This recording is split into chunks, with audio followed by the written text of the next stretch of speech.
రామాయణ ఇతిహాసంలో ఉడతా భక్తి అన్నది పుట్టుకొచ్చింది. అలాగే ఇక్కడ అయోధ్యలో కూడా తమ భక్తిని చాటుకోవడానికి అనేక మంది ఆర్టిస్టులు కావచ్చు, కవులు కావచ్చు, రచయితలు కావచ్చు, అలాగే సాధుపుంగవులు కూడా కావచ్చు, వారందరూ కూడా రాముడి మీద భక్తిని ఇలా అయోధ్యలో ప్రకటిస్తున్నారు. ప్రస్తుతం నేనున్నాను అయోధ్యలో ఉన్నటువంటి ఇది. ఇక్కడ రామజన్మభూమి రామ్లల్లా పునఃప్రతిష్టాపన జరుగుతున్నటువంటి ఈ నేలపైన కొద్దిమంది రామభక్తులు కావచ్చు, అలాగే భక్తులుగా ఉండి వీరంతా శాండ్ ఆర్టిస్టులుగా కూడా వచ్చి ఇక్కడ కొద్దిమంది తమ యొక్క అభిమానాన్ని, రాముడిపై భక్తిని కూడా చాటుకుంటున్నటువంటి పరిస్థితి ఇక్కడ అయోధ్యలో కనిపిస్తుంది.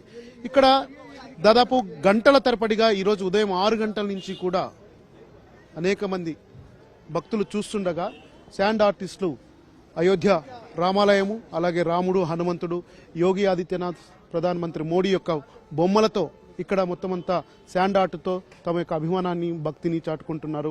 ఇక్కడ శాండ్ ఆర్టిస్ట్ ఉన్నారు, వారితో మాట్లాడదాం. भाईजी, तो आप कर रहे हैं पूरा, देखता है सब लोग आ रहा है, तो एक बात बताओ, क्यों आप इतना कर रहे हैं? क्या आपका राम का विश्वास क्या है राम पर? भगवान राम की आस्था में पूरा देश डूबा हुआ है। मैं कलाकार हूँ।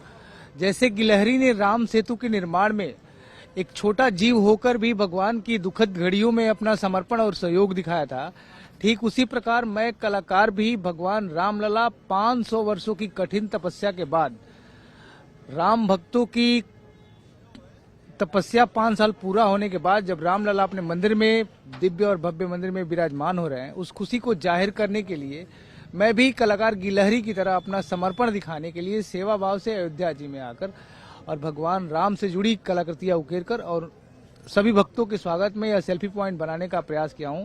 साथ ही यह बताने का प्रयास किया हूं कि भगवान जब अपने दुखद घड़ी में थे और राम सेतु का निर्माण कर रहे थे। ये आपका मस्जिद से कर रहे हैं? जी जी जी जी जी मैं सेवा भाव से कर रहा हूं। ये इसका कोई स्पॉन्सर और प्रायोजक नहीं है। मैं वो बताना चाहूंगा कि जिस समय राम सेतु का निर्माण हो रहा था और गिलहरी ने जो अपना श्रमदान दिया था, बड़े बड़े पत्थरों के बीच छोटे छोटे कंकड़ों से उनको जोड़ने का प्रयास किया था, ठीक उसी तरह से कार सेवकों ने, राम भक्तों ने अपना समर्पण और बलिदान देकर राम मंदिर का निर्माण कार्य में अपना पूर्ण सहयोग और समर्पण दिखाया है। ठीक उसके अगले क्रम में हमने उस कालखंड में नल और नील 2 ऐसे इंजीनियर थे त्रेता युग में, जो शिलाओं पे राम नाम लिख रहे थे तो शिला पानी में तैरने लग रही थी। तो कॉन्सेप्ट का नाम क्या है? ये कॉन्सेप्ट का नाम, ये तो राम मंदिर का कॉन्सेप्ट है। हाँ, तो शिलाओं पे राम नाम लिखने से शिला तैरने लग रही थी।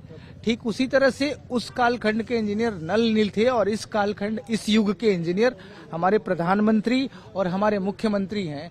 इन दोनों के समर्पण, सहयोग, परिश्रम के फलस्वरूप जो मंदिर 5 सालों से लंबित था, विवादित था, वो अब बनके और पूरे भक्तों की आस्था को विश्वास और बल मिला है। भगवान रामलला अपने मंदिर में विराजमान होने जा रहे हैं।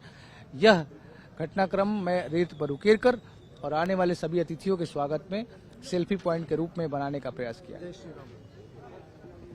ఇది ఒక సెల్ఫీ పాయింట్ లాగా చేస్తున్నామని చెప్పి కూడా శిల్పి ఆర్టిస్ట్, సైకిత ఆర్టిస్ట్ ఎవరైతే ఉన్నారో ఆయన చెప్తున్నటువంటి పరిస్థితి. రామ జన్మభూమికి సంబంధించి దీన్ని పూర్తి స్థాయిలో ప్రజెంట్ చేయడానికి తాను కేవలం సేవాభావంతో మాత్రమే చేస్తున్నానని ఆర్టిస్ట్ చెప్తున్నారు. ఒకవైపు ఇవేదైతే రామవంతన నిర్మాణం ఏదైతే నిర్మిస్తున్నారో అప్పుడు ఇవన్నీ ఇలాంటి శిలలన్నీ కూడా అక్కడ నిర్మించడానికి వానర సైన్యము ఉండే, కానీ ఇప్పుడు అదే స్థాయిలో ఇంజనీర్లుగా ప్రధానమంత్రి మోడీ, అలాగే యోగి ఆదిత్యనాథ్ కూడా ఈ యొక్క రామ జన్మభూమి నిర్మాణానికి పూనుకున్నారు కనుక వారి బొమ్మలతో ఈ కాన్సెప్ట్ ఏర్పాటు చేశామని చెప్తున్నారు. ఇక్కడ అయోధ్యకు వచ్చే ప్రతి ఒక్కరు కూడా ఒక రకమైనటువంటి ఉద్వేగంతో వస్తున్నారు, ఒక రకమైనటువంటి ఆనందంతో వస్తున్నారు. తాము కూడా ఈ యొక్క భాగస్వామ్యం ఉండాలి అన్నటువంటిది, ఈ యొక్క ప్రాణ ప్రతిష్ఠ కార్యక్రమంలో భాగస్వామ్యం ఉండాలని తమకు తోచినటువంటి ఆర్ట్ కావచ్చు, తర్వాత పాటలు కావచ్చు, సైన్స్ కావచ్చు, ప్రతి ఒక్కరు కూడా ఈ రకమైనటువంటి ఒక భక్తిభావాన్ని ఇక్కడ వ్యక్తం చేస్తూ ఉన్నారు. కెమెరామ్యాన్ విశ్వపాల్తో దినకర్, NTV, అయోధ్య నుంచి.